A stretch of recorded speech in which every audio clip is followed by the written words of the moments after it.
Je suis Patricia Collet, déléguée générale de l'UFISC, Union fédérale d'intervention des structures culturelles. Donc c'est un réseau national d'associations artistiques et culturelles dans différents champs du spectacle. Beaucoup de choses se sont dites, ça a été évidemment un atelier très riche de discussions et de témoignages.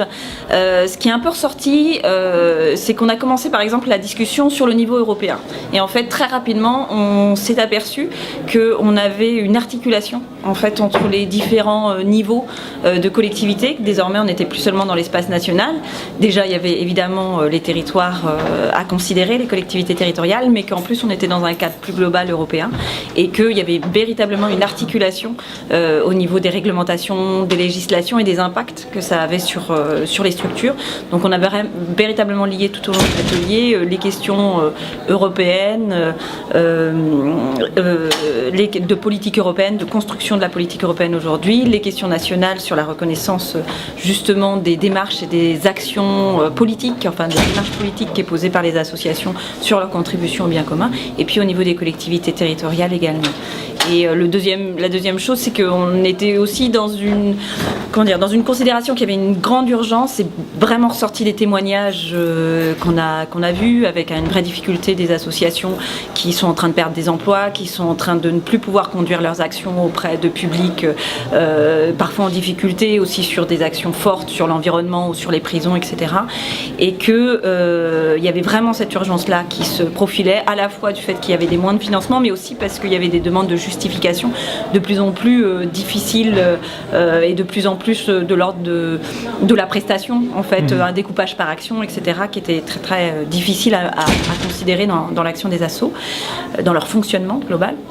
Donc il y a à la fois cette urgence et en même temps on voit que c'est un processus de fond, c'est un processus qui a démarré il y a déjà quelques années, qu'on sent qu'il va se poursuivre largement, c'est l'analyse partagée des associations, et donc on a intérêt à avoir, en plus des actions fortes de résistance dès maintenant, des besoins de s'engager dans la durée, sur un travail de durée, sur la sécurisation de ces associations dans la durée. D'où aussi notre travail justement sur les questions de réglementation et de législation.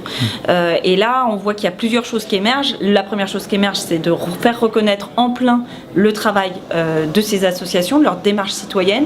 Et ça peut se faire au travers d'un faisceau de critères. Alors, c'est pas une critérisation au sens d'une labellisation. On a tous été d'accord là-dessus. Attention à l'agrément, à la labellisation qui permet l'instrumentalisation et qui peut également être excluante d'une certaine diversité des structures associatives, mais plutôt aller voir du côté du faisceau d'indices pour faire reconnaître en fait ce qu'on appelle au niveau européen les services non économiques d'intérêt général, c'est-à-dire des activités qui ne soient pas dans la concurrence, qui ne soient pas dans ce marché concurrentiel qu'on veut nous faire avaler, mais qui soient bien des activités qui mettent au cœur l'émancipation des personnes, l'indépendance, l'autonomie. Il y a eu un grand débat sur les questions indépendance-autonomie, des projets, leur construction dans l'intérêt général avec les collectivités territoriales, les questions d'utilité sociale, les questions de à qui on s'adresse et comment on s'adresse aux personnes que l'on touche, etc.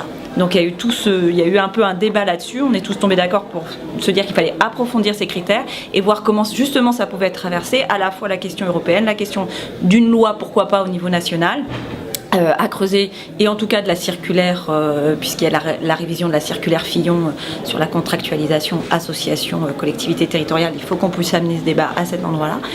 Et puis au niveau évidemment des collectivités territoriales, avec le rappel de la charte d'engagement réciproque qui a été aussi validée et signée il y a peu de temps, et sur lequel les collectivités territoriales peuvent s'engager pour créer des espaces de dialogue collectif. Ça a été dit. Comment on sort aussi de la relation bilatérale d'une association avec sa collectivité territoriale et qu'on pose des espaces de construction plus collectifs. Voilà. D'accord. Sandra Joly, Maison des associations de la ville de Montreuil. Donc aborder la question des restrictions budgétaires et de la réforme territoriale. Donc on s'est attaché à analyser un peu ce qui se passait, ce qui était à l'œuvre, la réforme territoriale, ce qu'elle prépare.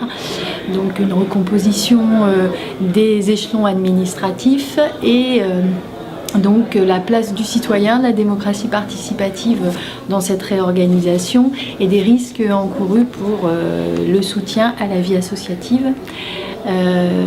pense qu'une réflexion sur les moyens de mobiliser le secteur associatif pour revendiquer la spécificité, la richesse produite par les associations est la piste principale qui a été explorée. D'accord. En termes concrets, on imagine que peut-être revendiquer une loi spécifique qui reconnaît le rôle fondamental des associations dans la vie, dans la société serait tout à fait intéressant pour 2016. En attendant, le combat est à mener dès maintenant, à la fois sur le terrain idéologique, qu'est-ce qu'apportent les associations à la société, et sur le terrain politique, à savoir lancer des alertes, notamment concernant toutes les conséquences que ça va avoir sur l'emploi et sur le lien social dans les territoires.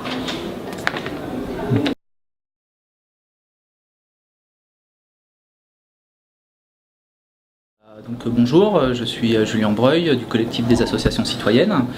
Nous sommes réunis aujourd'hui pour une journée d'échange et de mobilisation sur les problématiques des associations citoyennes et des associations au sens large. Et donc on a fait un atelier ce matin, l'atelier 4, sur quelle forme de mobilisation imaginons-nous pour l'avenir, pour faire connaître au grand public les problématiques des associations aujourd'hui. D'accord. Donc ce qui a émergé de cet atelier, c'est des manifestations multiples, donc une manifestation peut-être de type flash mob auprès de l'Assemblée nationale, une pétition en ligne ou sur papier,